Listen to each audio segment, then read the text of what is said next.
Good Sunday morning, ladies and gentlemen. Eddie Marcus here again. On this Sunday morning, I would like to spend a moment sharing with you about what price are the people willing to pay. But before I do that, I'd like to spend a little focus on some things that I have listened to over the past several hours and have some comments on. One is that on the Sunday morning, I was awakened to listening to those good gospel songs, the ones that come on the radio, depending upon whatever kind of gospel music or religious music you like to listen to. But some people like real soulful music. All of them, all of us like the music that touches our spirit, that goes to us and says something. Well, as I listened to these songs, they were sounding so beautiful, so I had to say that these songs meant something to somebody. These lyrics, they meant something to someone. And these singers, they have the ability to translate these lyrics passed on from these songwriters in a beautiful fashion that makes us just feel wonderful. But I think that the originators of the lyrics themselves had a different intent, and that was basically to move us, a message that would take us from point where you're at to a point where you think you need to be, or to get there, kind of direct the path, a little map of inspiration. And I think we would all agree that while we're sure it has had to have some effect and some impact, but for the most part, what we would imagine would have happened, hope would have happened, just haven't happened. And so that was just something I thought that I believe we all share commonly. Maybe we can focus on that now that it's been mentioned that we're all thinking about it, and we might be able to come up with something to do about it. And I was listening a little bit later on. I heard a preacher say, I guess he's a preacher. He was walking around acting like he was a preacher. And he said that God made wealth for his people. Like we are on earth, we set aside, we say the church, the Christians are God's people and other people are not, the Gentiles, the worldly people. Well, what he was referring to as he made this presentation was talking about money, how evil people can get rich. And I guess God's people can't. And it just got me that to say that anybody who could think that God Almighty couldn't come up with no better plan of how people transact business or negotiate trade and stuff like this without the uses of money got a very low image of God. Now, my friends, if you want to know something that makes much more sense, and I'm not saying it's the ultimate truth, but I'm just saying it's clearer than what this guy was talking about. And if you can run across something that's clearer, or if you can describe the Bible way of presenting it, if it's different than what I'm saying, if you can describe it in a different fashion that's clearer than what I'm sharing, please do so and let me know, because I'm looking for any truth that's better than what's been given to me. In the meantime, I'm just sharing it with you because it's lacking.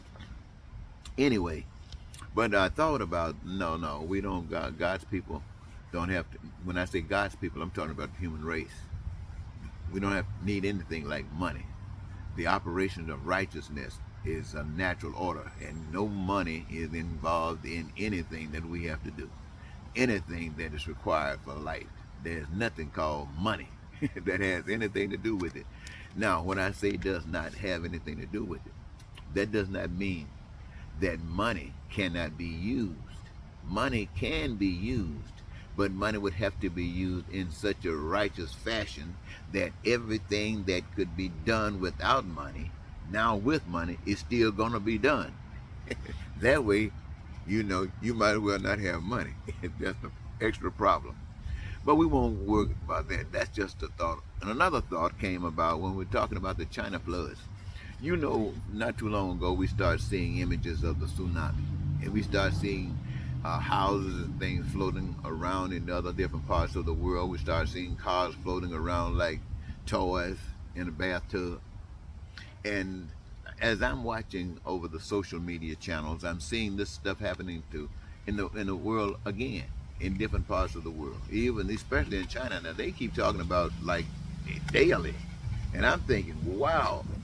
Now there's a lot of people living in China, a lot of suffering going on in China, and they got a lot of pain. And is the human race ready to deal with this suffering that these people are going through? Were they willing and ready to deal with it at the time of the flood? I'm sure they weren't, but they had to do the best they can.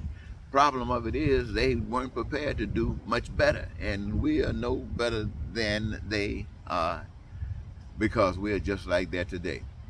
Now, we're talking about we don't want to dwell on that too much. I just want to mention that to you so you can start checking it out, start thinking about it, and realize just how blessed you are and how much is required of you in being as blessed as you are.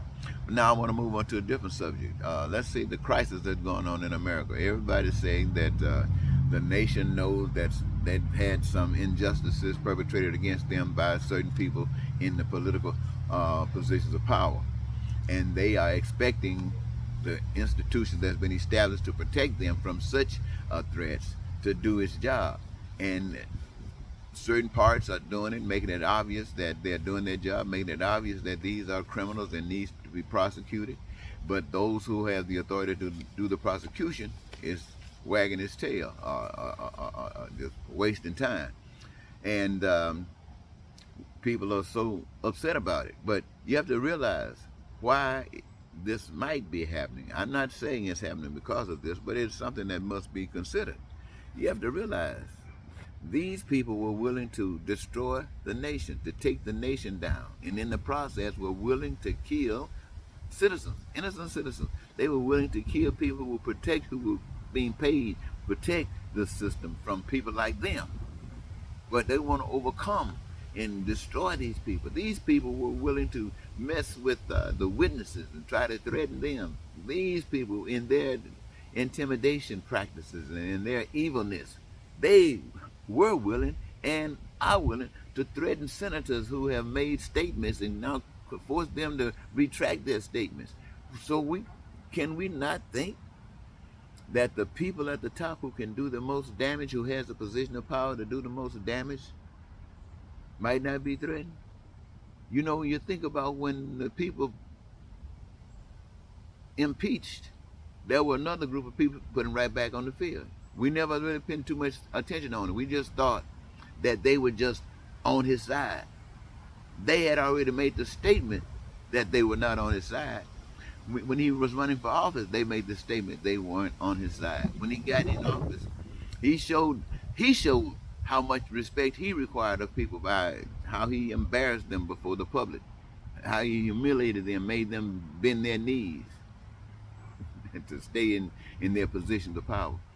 And when he got caught doing something wrong, they were really on the bandwagon. Then he had a conversation with them. They came back with their tail between their legs. What do you think was happening? I'm sure they were threatened, one way or another. And so I'm thinking that perhaps the top people are likewise threatened, And so we might have to consider, what would you do if you were in that position? Nevertheless, we do know, oh boy, when you look down that line of thought, I'm going to leave that one there. I don't want to think too much on that one because I'll be going and going and going and going. Well, another thing that's happening, there are fires all over the globe. I mean, all over the globe there are fires. Places are burning up, along with the floods, along with the tornadoes, along with the storms and the dams being broken. There are fires in other different places. Then there are droughts. I mean, seas are just drying up, salt beds just drying up.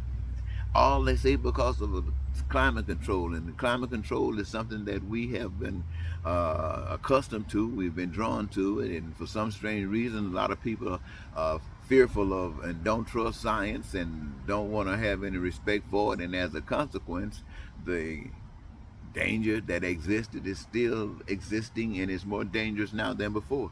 So we are thinking that the nation is just going down. The world is just going down.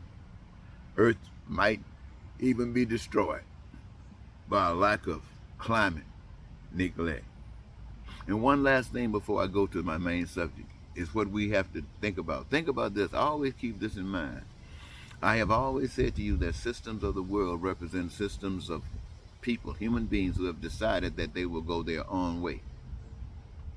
And the greatest extent that they will go to is what being symbolized from Russia today. Now there might be other places in the world, but Russia is on the scope. How they are bombing and killing innocent people because they got the wherewithal to do it. They got the military might, and they got the heartlessness, and they got the evilness of spirit. And so they're willing to bomb hospitals and bomb schools and bomb lunch stands, bomb dens, bomb houses, do anything just to have their will. Now, you keep that in mind as you start thinking about democracies and things of this sort. But now I want to go to that subject matter I was speaking about, and maybe I might be able to tie in some of the things I just got through saying. What price are the people willing to pay? As with Adam and Eve, you know the story about Adam and Eve. They were in the garden, I think the message tells us, the story starts. And it indicated that Adam and Eve had access to the world. Now, Adam and Eve represent the human race. They got access to the world. Everything was available to them. Nothing was restricted. Nothing was discriminating except the one fact that they were given. Do not touch of this, my friends. Do not do this. Now, I boil that down to say, don't listen to anything other than righteousness. Don't get off the road. Stay on the road, and you'll get to where you're trying to go. And that's symbolic to living. That's symbolic to life. And that's all you're being called to do. But Adam and Eve listened to another voice. Well, let's see. Well, I don't know. Well, you know we're not supposed to do that. Yeah, I know. Well, you know it's great. Never know. Well, you say that when you would die, you won't surely die. Come on over here, let me show you something. And somehow, it doesn't matter who started it or how it happened. Somebody got over there and did it with the violation. Don't listen to another voice. Don't listen. In other words, if you're listening to righteousness, anything other than this voice is evil. So basically what it's saying, don't listen to another voice because it's going to be evil. And so once you have made that step, you stepped in evil. It's like the first time you have sex, you stayed away from sex for so long. But the first time you did it, you knew from then on you'd be having sex the rest of your life. So once they stepped into evil, that's what they've been doing, bought into evil. What that basically means is that not all evil was great. It's just that you get caught up, confused, don't know which is which, and you just choosing something that's messed all up. It's like slop. And so this is the way we came up. Now what happened? Adam and Eve listened to something else. Now let me compare that with the situation when I say, what are we the people willing to do today? We're in that same situation. We're in a situation right now where we have seen evil held up before us who are living today, just as obvious as it was in the beginning of time. And it's calling on each of us who are confused because of the lies and everything that's been perpetrated. We don't know who's lying. You watch something on television, you don't know if it's the truth because this television station could be telling you one thing, got it set up so it looks just like it's doing what it says it's doing, and it could be altogether different. And you sitting there don't know what the heck they're listening to. Well, see, there's a way to defeat that, and that is you can always decide to go the way of righteousness. If you decide to go of righteousness, it will reveal what is evil. Because righteousness stands up, it represents everybody. It represents everyone. It's like going through your body looking for that cancer, and it's cleaning everything out. And all that cancer is coming out of your body. Now you can stand up firm and strong and healthy. You're standing out like the sun because that cancer has been cleansed out. And you know how you feel when you were in the hospital and had cancer. Now they tell you it's gone. And those of you who have never had cancer, well, look at the nation. It's a big cancer. But to take that out, then you don't have to worry about who's going to be doing this, who's going to be doing that, because it's going to be righteousness that's going to be doing that. And you, the people who have made that decision, is guaranteeing it, because nothing else is allowed into this physical structure of our society. But in order to do that, what we find ourselves confronted with is,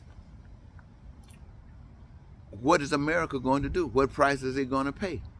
Is America going to take a risk on allowing that evil voice, that ugliness that has been highlighted in America for the past several years, to take a chance on possibly getting back in office again, when that evil voice has been so powerful, it has gone throughout the states to put in position of power those that would assist this evil voice to take over through the same process it tried in the last election, to implement it in such a way it can be defeated?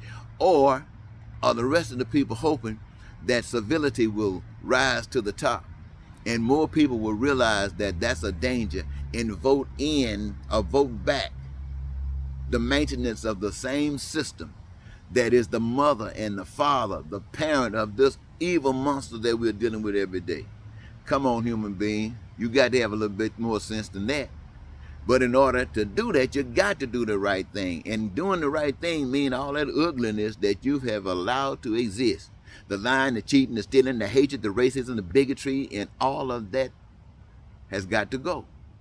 Doing the right thing means that's got to go. So, what are you going to do? What price are you willing to pay?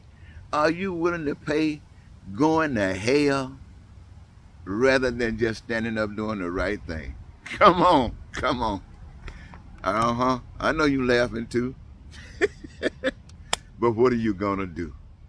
I want to thank you so very much, ladies and gentlemen, for giving me this your time. Once again, this is Eddie Marcus, and ask yourself, what price are you willing to pay? Good day.